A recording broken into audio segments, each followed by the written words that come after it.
কোনো নিয়ম নেই এটা তো মিনি বিষয় যেটা 15 তারিখও 15 তারিখও যেটা রিনা দেবুরমানি নতুন যেটা সঙ্গে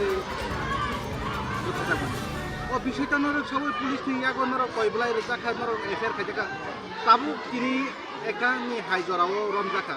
আবো বিষয়টা নর সবাই নর কামর কলাম খালকে পুলিশ লাই পুলিশ ডক্টর খাওয়া তিনি আখনা হানি মাং সোমবার হানো মঙ্গলবার নামা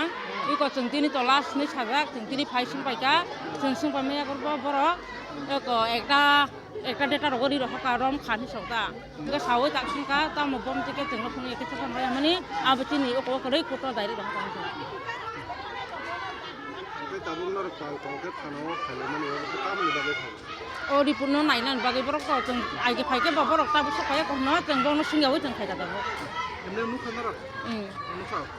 এই কথা ফাইজ নো ফাইকা বরক সাকা তাবু কত সরহ জাকা जों তাবু আমি খাইমালিয়া রাডা পড়বে পিএসনি থানানি বড় কাম হই কত রকম খুলামান গেকা হাইতে বরক তাবুক जों ন খাইবো जों কোন খামিয়া বরক তাবুক আইন সেদির হকাকে जों তাম जों কোন খাইমালিয়া বরক जों তো কিছু খাইনাই হিসাব সুন্দরা যাব যে তিনি দিপুদে বড় দিপুনি আইন বসাই দিপুদে 15 তারিখে যে ঘটনা দীপু দেববর্মা যেটা মার্ডার করা হয়েছিল ওনার বিরুদ্ধে আজকে রিনা দেববর্মাকে গ্রেপ্তার করা হয়েছে তাই তো হ্যাঁ এই বিষয়টা নিয়ে কীভাবে মার্ডার করা হয়েছে কেমনে মার্ডার করা হয়েছে কয়জন আছে না অ্যাকচুয়ালি এটা তো যখন আমরা 15 তারিখ বা 15 তারিখের ঘটনা রাত্রে সকালবেলা আমরা 16 তারিখ সকালবেলা খবর পাওয়ার পরে আমরা কোনো কিছু এক্সটার্নাল ইনজুরি না পাওয়াতে আমরা পোস্টমর্টম করার জন্য পাঠানো হয় অ্যাকর্ডিংলি সেই পোস্টমর্টম আমাদের কাছে হাতে আছে তারপরে তার ভাই আবার ইন দ্য মিন টাইম তার ভাই যে দীপু দেববর্মার ভাই যে কিশোর দেববর্মা উনি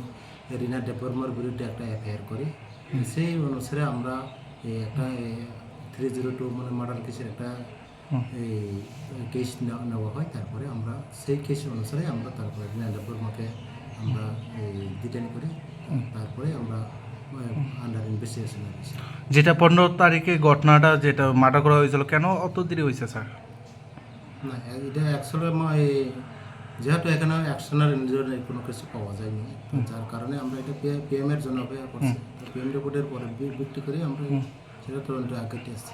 এখন যেটা রিপোর্টটা পাওয়া গেছে কিভাবে মার্ডার করা হয়েছে কিভাবে ইয়ে করা হয়েছে না এটা অ্যাকচুয়ালি এটা টোটালি এটা তদন্তের বিষয় সেটা ওখানে সেটা ডিসক্লোজ করা যাবে না এটা তদন্তে যা বেরিয়ে আসবে আগামী দিনে আপনাদেরকে জানানো হবে কতজন আছে আপাতত আমাদের তো রিনা দেববর্মার বিরুদ্ধে পাওয়া গেছে আর বাকি আছে কোনো সময় না এখন পর্যন্ত আন্ডার ইনভেস্টিগেশন আছে না নাই সেটা বলা যাবে না আন্ডার ইনভেস্টিগেশন এখনো কোথায় নিয়ে গেছে না এখন তো ওনাকে আমরা আদালতে পাঠানো হয়েছে অসংখ্য ধন্যবাদ